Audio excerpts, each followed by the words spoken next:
pag-usap. Siyempre, sa una,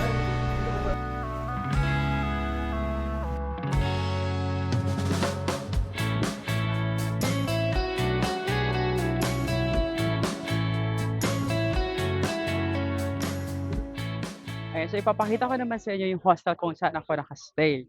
And if you are familiar, or kung first time ka dito, hanapin mo lang tong Epic na to, or sabihin mo lang Station 2. Tapos, D-Mall. Dito sa D-Mall, marami kang makakainan, marami kang mabibilhan. Tapos, meron din dito mga hostel. Katulad dito isang hostel kung saan ako nakastay right now. This one is Aurora Hostel Inn. Nasa baba niya yung Hacienda Inasal. Nasa 4th floor yung Aurora Hostel Inn. Ayan. Aurora Hostel Inn. Halika, pasukin natin. Dito yung entrance niyan.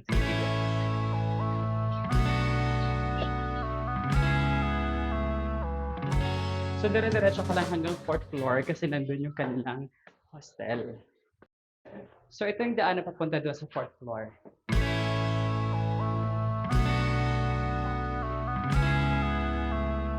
Tapos, makikita mo na agad, Aurora Hostel Inn. Pero hindi pa yan. Kasi nasa 4th floor pa to. Meron silang massage spa dito sa area na yan. At ito yung view mo.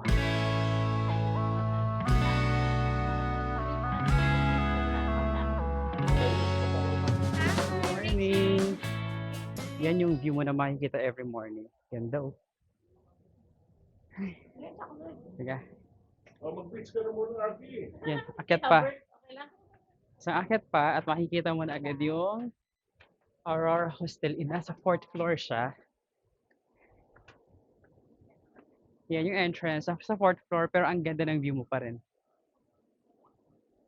Diba? That's only 550 pesos a day mga besh. Kaya kung budget traveler ka, or kung naghanap ka ng tipid na, ano, na room, why not consider this hostel na sa front beach siya na sa station.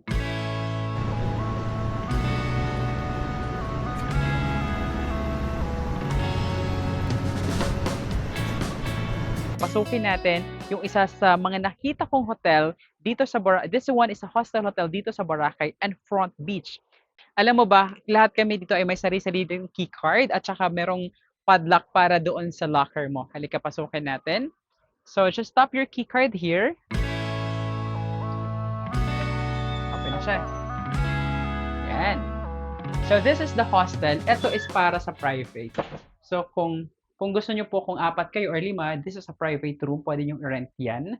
At nasa 3,000 pesos plus yan yung kanilang rent dyan. And this is the place na sinasabi ko sa inyo, this is good for 20 packs itong mga bed bunks na ito. So kung katulad ko ikaw na traveler, backpacker, pwedeng-pwede na sa'yo to.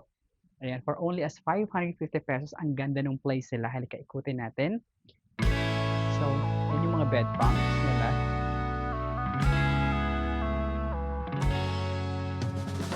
Siyempre, merong malaking salamin. May malaking salamin. And aside dyan, meron silang sarili, ito, meron silang shower area. Ito yung kanilang shower area. Yan, yan yung kanilang shower area dyan, mga besh. Aside sa shower area, meron din silang, siyempre, andito yung toilet sa kabilang side. This is the toilet. Kung mapapansin natin mga besh, tingnan mo naman ang toilet with bidet pa yan. With bidet.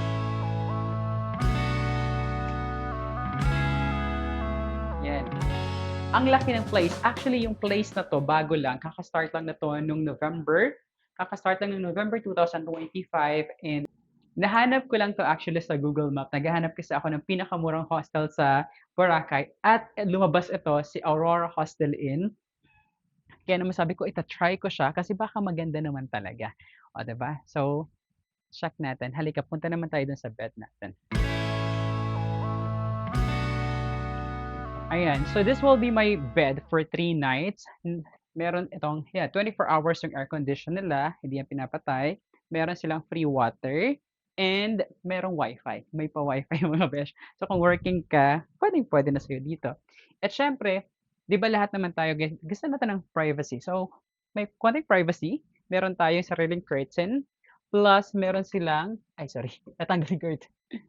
Bukod dito na may sarili tayong curtain mga beshe, the kagandahan na 'to ay may sarili kang saksakan dito.